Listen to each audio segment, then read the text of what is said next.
Hi everyone, welcome to another edition of RCM Talks. When we started General Healthcare several years ago, we started working with two different pain management providers.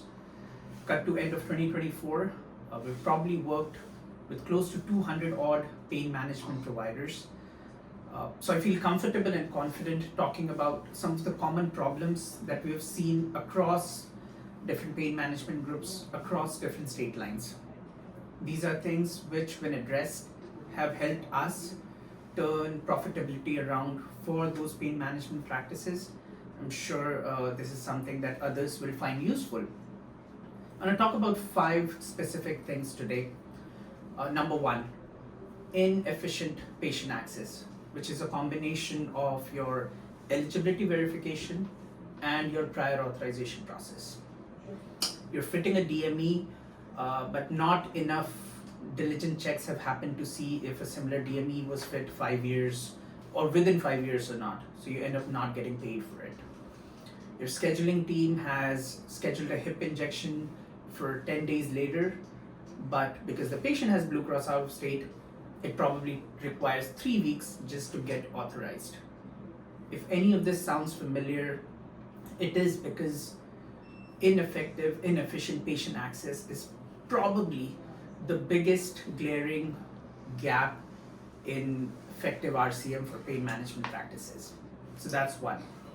Next, because pain management is such a clinical, such a technical specialty, if you would, there's several different coding nuances and billing nuances. Several different payers have their own ways of how they want certain codes billed. For instance, there are payers that want the additional level of the medial branch block. Even if it's a bilateral code, they want it split between an RT modifier and an LT modifier and consider having it billed with the bilateral 50 modifier incorrect, which it inherently is not. Number 2, taking a stock of your billing and coding nuances by payers. I think pain management inherently is such a technical, such a niche specialty that there are several different billing nuances and payers will come up with their own preferences. For instance, there are payers that think the additional level of a medial branch block, even if done bilaterally, should be billed with a separate RT line and an LT line rather than billing it with the 50 modifier, which inherently is not incorrect, but it is because the payer wants it a certain way. So unless our workflow allows to capture this payer behavior, unless the workflow accommodates being able to incorporate this in how claims go out, we'll continue to leak money. So that was number 2. The next 2 are going to be slightly off the tangent a little bit. Number 3 is keeping a track of your new patients lost. As a pain management practice, you're probably receiving say 400 to 800 or 1,000 new referrals every month. How many are you able to convert? But also, how many such patients were able to establish but didn't show up for future appointments?